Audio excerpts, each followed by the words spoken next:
औज़ुबिल्लाहिमिनश्शैतानिर्रजीम बिस्मिल्लाहिर्रहमानिर्रहीम अस्सलाम वालेकुम। मैं सरफ़राज़ अहमद में वो आपकी खिदमत में हाज़िर हूँ और आज हम लेके आए हैं आज का लेक्चर जो हमारा है वो मूड डिसऑर्डर्स के ऊपर है कि मूड डिसऑर्डर्स क्या होते हैं, मूड डिसऑर्डर्स की सिम्टम्स, टाइप्स और उसके बाद उसकी ट्रीटमेंट के हवाले से हम इस लेक्चर में आपके साथ डिस्कस करेंगे। सबसे पहले मैं आपको बताता चलूँ कि DSM-4 और DSM-5 में मूड डिसऑर्डर्स की थोड़ा चेंजिंग है।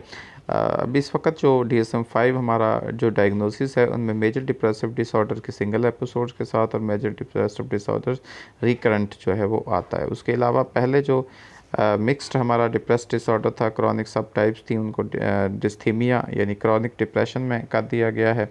इसके बाद मिक्स्ड एंजाइटी डिप्रेसिव डिसऑर्डर है और प्री मेंस्ट्रुअल डिस्फोरिक डिसऑर्डर है, डिस्ट्रप्टिव मूड डिसरेगुलेशन डिसऑर्डर है और इसके अलावा बाइपोलर 1, बाइपोलर 2 और साइक्लोथेमिक डिसऑर्डर, ये इसकी टाइप्स हैं। तो आइए आज के लेक्चर का हम आगाज़ करते हैं और इनके बारे में आपको बताते हैं।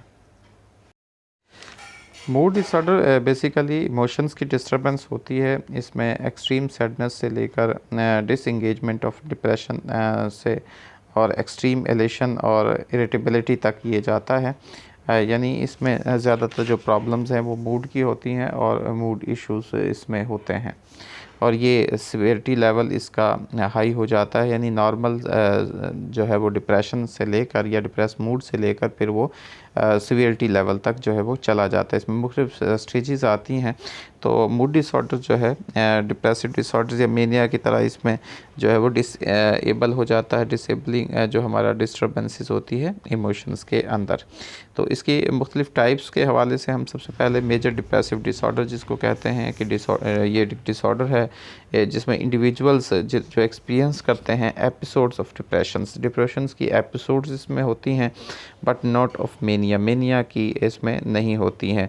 मेनिया एक इरिटेबिलिटी की एक स्टेज आती है जिसमें इरिटेशन होती है और इसमें सिम्टम्स जैसे एक्सेसिव बंदा टैक्टिवनेस हो जाता है, बहुत ज़्यादा बोलता है, रैपिड थॉट्स होते हैं, उसकी जो है डिस्ट्रैक्टेबिलिटी हो जाती है, उसके ग्रैंडियस प्लान्स आ जाते हैं, बड़ी बड़ी बातें करना और बड़े बड़े प्लान्स बनाना और उसकी एक्टिविटीज़ भी बड़ी हाइटेंड हो जाती हैं, बढ़ जाती हैं और जो इसका इंसेंसिटिविटी जो है नेगेटिव कॉन्सिक्वेंसेस ऑफ एक्शंस को वो हो जाती है। तो ये मेनिया होता है। लेकिन जो हमारा मेजर डिप्रेसिव डिसऑर्डर है इसमें मेनिया की सिम्टम्स नहीं होती हैं, सिर्फ डिप्रेशंस की होती हैं, डिप्रेशन एपिसोड्स होती हैं।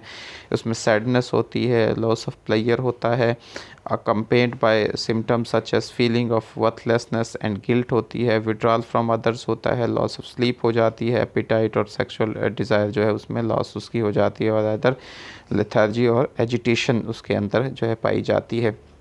तो ये मूड मेजर जो हमारा डिप्रेसिव डिसऑर्डर है उसके अंदर ये सिम्टम्स पाई जाती हैं। ये जो सिम्टम्स आपके सामने बताई हैं ये प्रेजेंट होती हैं nearly every day, most of the day for at least 2 weeks. यानी ये 2 हफ्ते तक अगर ये सिम्टम्स रहती हैं तो हर वक्त रहती हैं, ज़्यादातर दिन में रहती हैं, तो फिर उसको हम मेजर डिप्रेसिव डिसऑर्डर डायग्नोस करते हैं। इसके बाद हमारा डिस्थीमिक डिसऑर्डर आ जाता है। इसमें जो डिप्रेसिव सिम्टम्स हैं वो लास्ट फॉर एटलीस्ट 2 ईयर्स। यानी इसमें जो सीवियरिटी लेवल है वो उतना ही, लेकिन ये लंबे अरसे तक प्रोलॉन्ग करती हैं जो सिम्टम्स हैं but not meet criteria for the diagnosis of major depressive disorder. उसके डायग्नोस्टिक क्राइटेरिया पर जो है ये नहीं होती हैं। यानी इसमें बच्चों के लिए जो है वो 1 ईयर है और एडोलिसेंस के लिए जो है वो, और इसमें जो यंगर्स हैं यानी अडल्ट्स जो हैं उनके लिए 2 ईयर्स की सिम्टम्स हैं। अगर 2 साल तक एटलीस्ट 2 ऑफ द फॉलोइंग जो सिम्टम्स हैं यानी पोअर एपिटाइट रहता है, ओवर ईटिंग रहती है, टू मच स्लीप होती है या लिटल स्लीप होती है, पोअर सेल्फ इस्टीम या लो एनर्जी रहती है और कंसंट्रेशन में ट्रबलिंग होती है और डिसीज़न मेकिंग में ट्रबलिंग होती है या होपलेसनेस की फीलिंग, इस तरह की अगर फीलिंग्स आती हैं और ये 2 ईयर्स तक आती हैं तो फिर हम इसको डिस्थीमिया डिस्टेमिक डिसऑर्डर जो है वो डायग्नोस करते हैं। इसके बाद हाइपोमेनिया का आ जाता है। जी, मेनिया के बारे में आपको बताया था। हाइपोमेनिया जो है वो एक्सट्रीमली हैप्पी और इरिटेबिलिटी मूड है, accompanied by symptoms like increased energy और decreased need for sleep, but without the significant functional impairment associated with mania.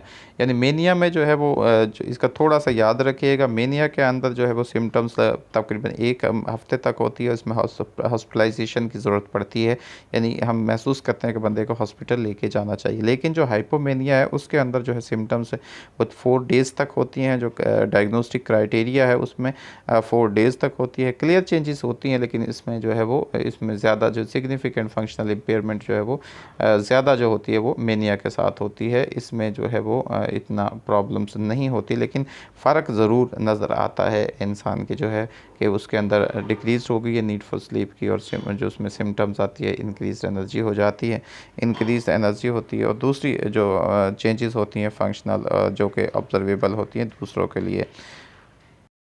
इसके बाद हमारा बाइपोलर वन डिसऑर्डर आ जाता है, एक डायग्नोसिस जिसमें डिफाइन किया जाता है on the basis of at least one life time episode of mania. यानी लाइफ टाइम जो है एक अगर मेनिया की सिम्टम पाई जाती है, most people with this disorder also experience episode of major depression, वो भी हो सकता है। तो इनमें से अगर कोई एक पाई जाती है तो उसे बाइपोलर 1 कहते हैं, और जो बाइपोलर 2 डिसऑर्डर है, फॉर्म ऑफ बाइपोलर 2 डिसऑर्डर, इसमें डायग्नोज होती है those who have experienced at least one major depressive episode और at least one episode of hypomania। यानी एक इसमें डिप्रेसिव डिसऑर्डर की एपिसोड होगी, मेजर एपिसोड और मेजर डिप्रेसिव डिसऑर्डर की होगी, और एक इसमें जो है वो हाइपोमेनिया की होगी। इसलिए इसको बाई पोलर 2 डिसऑर्डर कहते हैं। बाई का मतलब 2 होता है, पोल का मतलब है 2 कुतब, 2 हिस्सों में, यानी कभी तो बहुत ज़्यादा सैडनेस हो जाती है और कभी बहुत ज़्यादा एक्साइटमेंट हो जाती है, 2 पोल्स होते हैं। साइक्लोथेमिक जो डिसऑर्डर है एक बाइपोलर डिसऑर्डर की एक फॉर्म है, जिसको करेक्टराइज किया जाता है by swings between elation and depression over at least 2 years period, जिसमें इंसान जो है वो बिल्कुल लेट इलेक्ट्रिक मूड में, एलेशन की मूड में होता है और डिप्रेशन की में होता है। वो स्विंग्स करता है, देखिए कभी कभी डिप्रेशन में चला जाता है और कभी जो है वो बिल्कुल जो है वो एक्साइटमेंट की उसमें पोजीशन में चला है। 2 साल तक अगर ये रहता है, लेकिन जो इसमें मूड्स है not so severe as manic और मेजर डिप्रेसिव डिसऑर्डर, लेकिन इतना सिवियर नहीं होता जितना मैनिक और मेजर डिप्रेसिव डिसऑर्डर्स का के अंदर होता है। मिक्स एंजाइटी और डिप्रेसिव डिसऑर्डर में डिप्रेस्ड मूड और एब्सेंस ऑफ प्लेयर जो है, anxious distress as evidenced by at least 2 of the following, यानी इरेशनल वरीज आती हैं, प्री ऑक्यूपेशन विद वरीज आती हैं, ट्रबल रिलैक्सिंग है यानी रिलैक्स करने में ट्रबलिंग होती है, मोटर टेंशन्स होती हैं, fear that something awful might happen, उसके कोई अजीब चीज़ होने वाली है इस तरह के लिए। 2 हफ्ते तक अगर रहता है, इस तरह की कंडीशंस रहती हैं, तो उसको मिक्स एंजाइटी या डिप्रेसिव डिसऑर्डर कहा जाता है। उसके बाद मेलनकॉली कहा जाता है, ये सब टाइप है मेजर डिप्रेसिव डिसऑर्डर की, in which the individuals is unable to feel better even momentarily when something good happens. अगर अच्छा भी हुआ क्या हो रहा है तो, लेकिन इंसान को अच्छा फील नहीं होता, रेगुलरली वो वर्स फील करता है इन द मॉर्निंग, और जो है वो अर्ली जल्दी उठ जाता है, वो वॉक उसकी हो जाती है, और सफ़र्स करता है deepening of other symptoms of depression. ठीक है जी, वो गहराई, दूसरे जो सिम्टम्स है डिप्रेशन की, उनकी गहराई जो है वो महसूस करता है, बर्दाश्त करता है, सफ़र करता है, तो इसको हम मेलनकॉलिक कहते हैं। ये सीवियर फॉर्म हो जाती है उसमें, कि इसमें इंसान जो है वो बेटर फील नहीं करता, all the time he feels not better. अब इसमें कुछ टर्म्स आ जाती हैं मूड डिसऑर्डर में। एक तो कॉग्निटिव बायस की हम बात करते हैं, ये टेंडेंसीज होती हैं to perceive events in a negative manner. जब नेगेटिव मैनर में हम इवेंट्स को परसीव करते हैं उसको कॉग्निटिव बायसेस कहते हैं। For example by attending to remembering negative information more than positive information, हम नेगेटिव इन्फॉर्मेशन को ज़्यादा अटेंड करते हैं, नेगेटिव को ज़्यादा लेते हैं, और हाइपोथाइज करते हैं to be driven by underlying negative schemas, उनको नेगेटिव स्कीमास के तहत, यानी जिस चीज़ से हमें नफ़रत होती है उसकी ज़्यादा जो है वो इन्फॉर्मेशंस को कलेक्ट करते हैं, ये कॉग्निटिव बायस कहलाती है। एट्रीब्यूशन, जब हम एक्सप्लेनेशन होती है एक पर्सन की, has for why an event और बिहेवियर हैज़ अकर्ड, जब इंसान एक्सप्लेन करता है एक के क्यों और जो है ये इवेंट या बिहेवियर जो है वो अकर हुआ, तो उसको एट्रीब्यूट करना कहते हैं। तो एट्रीब्यूशन स्टाइल जो है वो लीड करते हैं to believe that negative life events are due to जो है वो stable and global causes are likely to become hopeless, जब इंसान मायूस हो जाता है, और ये होपलेसनेस जो है उसे फॉर डिप्रेशन की स्टेज में ले जाती है। तो इसे एट्रीब्यूशन स्टाइल, यानी हमारे एट्रीब्यूशन स्टाइल्स होते हैं जो हमें डिप्रेशन की तरफ ले सकते हैं। जब हम मायूस हो जाते हैं बिल्कुल जो है चीज़ों को कि ये तो होके ही रहना है और ये होगा, तो चीज़ों को हम इस तरह से महसूस करते हैं, तो फिर ये अच्छा, इसमें रूमिनेशन एक टर्म आ जाती है। ये टेंडेंसी होती है टू रेपिटेटिवली और सैड एक्सपीरियंस एंड थॉट्स, जो हमारे अंदर सैड एक्सपीरियंसेस और थॉट्स आते हैं, और to chew on material again again, हम चीज़ों को बार बार चबाते हैं, तो उसको रूमिनेशन कहा जाता है।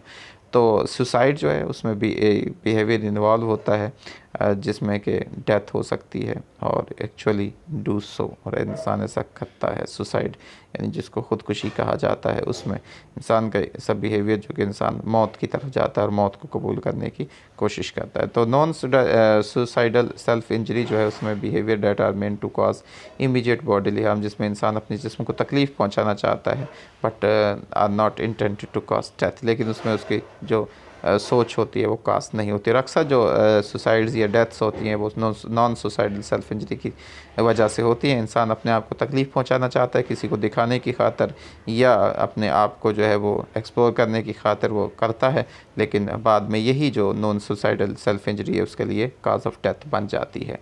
न्यूरोटिसिज्म है जो है हमारी सेवरल जो longitudinal studies suggest that neuroticism एक पर्सनालिटी ट्रेट है that involve that the tendency to react the events, हमारा इवेंट्स के लिए हम कैसे रिएक्ट करते हैं with greater than average negative effect. तो इसमें प्रिडिक्ट्स करते हैं the onset of depression, ये जो हमारी प्रिडिक्ट्स करते हैं कि या इससे जो है वो डिप्रेशन स्टार्ट होता है, यानी हमारी जो टेंडेंसी होती है रिएक्ट करने की इवेंट्स को, ठीक है, जो कि नॉर्मल से ग्रेटर ज़्यादा होती है, ज़्यादा नेगेटिव हमारा उसके लिए इफेक्ट होता है। फाइट ऑफ आइडियाज़ आ जाते हैं, symptoms of mania that involves a rapid shift of conversion from one subject to another with any superficial associative connections, जिसमें हमारे जो है रैपिड शिफ्ट होती है कन्वर्सेशन की एक सब्जेक्ट से दूसरी के, इंसान बात करते करते वो अचानक जो है वो शिफ्ट कर जाता है और अपनी बात जो है वो दूसरे किसी और टॉपिक पर ले जाता है। इसको फ्लाइट ऑफ आइडियाज़ जो है वो कहा जाता है। इसमें मुख्तलिफ थेरीज़ आते हैं। बैक की थेरी है, एरन बैक ने आर्ग्यूड किया था डिप्रेशन जो है एसोसिएट है नेगेटिव ट्रायड के साथ। ये हम इसकी एटियोलॉजी की बात करते हैं कि होता क्यों है, तो डिप्रेशन की वजह क्या है, उसकी एटियोलॉजी में बैक की थेरी आ जाती है। इसके बाद होपलेसनेस थेरी है कि इंसान जब मायूस हो जाता है तो उसकी वजह से इंसान जो है वो डिप्रेशन का शिकार हो जाता है, जिससे desirable outcome will not occur, कि जैसा वो चाहता है वैसा होता नहीं है, और पर्सन जो है उसका रिस्पॉन्स ही नहीं होता available to change this situation, उस सिचुएशन से उसे बदलने का। तो इसकी वजह से इंसान जो है वो डिप्रेशन में चला जाता है। अच्छा, इसके बाद रिमिनेशन थ्योरी है। तो सूसन और नोलन ऑक्सीमा ने इसको 1991 में पेश किया था। उन्होंने कहा था कि हमारे जो स्पेसिफिक वेज होते हैं थिंकिंग के, जिनको रिमिनेशन उसने कहा वो इंक्रीज़ करते हैं रिस्क ऑफ डिप्रेशन को। The most detrimental form of rumination जो है may be a tendency to brood और regretfully ponder why an episode happen, कोई भी चीज़ क्यों उसको बड़ा चढ़ा के और उसको ब्रूड वे में पेश करना, उसको पॉन्डर करना। रैपिड साइकिलिंग जो टर्म है अप्लाइड टू बाइपोलर डिसऑर्डर के if the person has experience at least 4 episode with in the past year. ठीक है जी, अगर पास्ट ईयर में भी उसने 4 उसको एपिसोड इस तरह की आई थी तो फिर उसके ज़्यादा चांसेस होते हैं कि उसको रैपिड साइकिलिंग कहते हैं, कि उसमें बाइपोलर होने के ज़्यादा है। डोपामिन जो है वो एक मेजर किरदार अदा करती है sensitivity of the reward symptom in the brain which is believe to guide player, जो हमें प्लेयर के लिए गाइड करती है, मोटिवेशन देती है और एनर्जी देती है in the context of opportunities to obtain reward. तो अगर डोपामिन का लेवल कम हो जाता है तो उसकी वजह से भी डिप्रेशन जो है वो हो सकता है।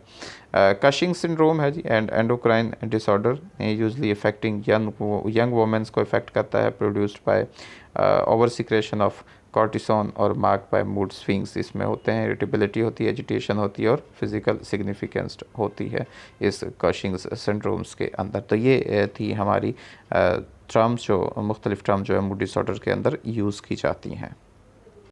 अब हम बात करते हैं कि ट्रीटमेंट मूड डिसऑर्डर की कैसे होती है। इसके लिए सेवरल जो साइकोलॉजिकल थेरेपीज़ है वो इफ़ेक्टिव हैं डिप्रेशन के लिए जी। ये आप बहुत अच्छी तरह याद रखिएगा। ट्रीटमेंट ऑफ मूड डिसऑर्डर, इसमें हमारी इंटरपर्सनल साइकोथेरेपी यूज़ की जाती है, कॉग्निटिव थेरेपी यूज़ की जाती है, और इसके अलावा बिहेवियरल एक्टिवेशन थेरेपी है और बिहेवियरल कपल्स थेरेपी इसमें याद यूज़ की जाती हैं, यानी कॉग्निटिव और बिहेवियरल थेरेपीज़ ज़्यादा इसमें यूज़ की जाती हैं। इसी तरह जो है बाइपोलर जो डिसऑर्डर्स होते हैं उसके लिए उसमें साइको एजुकेशन है, फैमिली थेरेपी और कॉग्निटिव थेरेपी है, वो भी इस्तेमाल की जाती है, जो मेजर अप्रोचेस हैं ट्रीटमेंट के लिए मूड डिसऑर्डर की।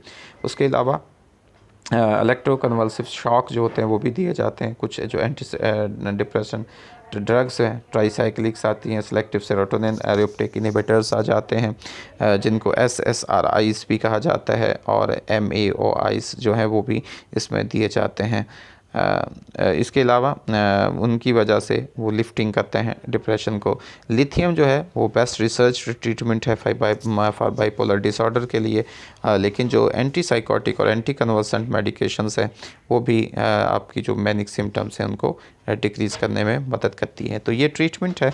इंशाल्लाह थेरेपीज़ जो है इनको बाकी तो डिटेल में हमारे जो लेक्चर्स अभी हम करेंगे बाद में थेरेपीज़ के हवाले से, उसमें तमाम थेरेपीज़ की आपको जो है ब्रीफिक जो है इंट्रोडक्शन प्रोवाइड करेंगे ताकि आपको पता चले कि किस थेरेपी में क्या ट्रीटमेंट की जाती है। तो ये तो था जी आज का हमारा लेक्चर मूड डिसऑर्डर्स का, जिसमें हमने मूड डिसऑर्डर्स की मुख्तलिफ टाइप्स आपके साथ और मुख्तलिफ टर्म जो है वो उसके साथ आपके साथ डिस्कस की। उसके अलावा उसकी एटियोलॉजी भी हमने आपके साथ डिस्कस की, उसकी सिम्टम्स के हवाले से बात की मुख्तलिफ डिसऑर्डर्स के, और एंड में हमने उसकी ट्रीटमेंट जो है वो मूड डिसऑर्डर की आपके साथ डिस्कस की है। उम्मीद है कि आपको हमारा ये लेक्चर पसंद आया होगा। अगर पसंद आया है तो आपने ज़रूर इसमें कमेंट्स करना है। आपने आज तक साइकोलॉजी में बहुत दफ़ा नॉर्मल साइकोलॉजी और डिसऑर्डर्स को स्टडी किया होगा। आज के आपके डिसऑर्डर्स कैसे लगे इस पर ज़रूर कमेंट्स कीजिएगा। अपनी दुआ में याद रखिएगा। अल्लाह ताला आपको कामयाबी नसीब फरमाए, आपको हर ज़हनी परेशानी से और हर ज़हनी बीमारी से महफूज फरमाए। अल्लाह ताला आपकी ज़िंदगी में आसानी नसीब फरमाए और आसानियाँ तकसीम करने की तौफीक नसीब फरमाए। आपका बहुत शुक्रिया। दुआ में याद रखिएगा।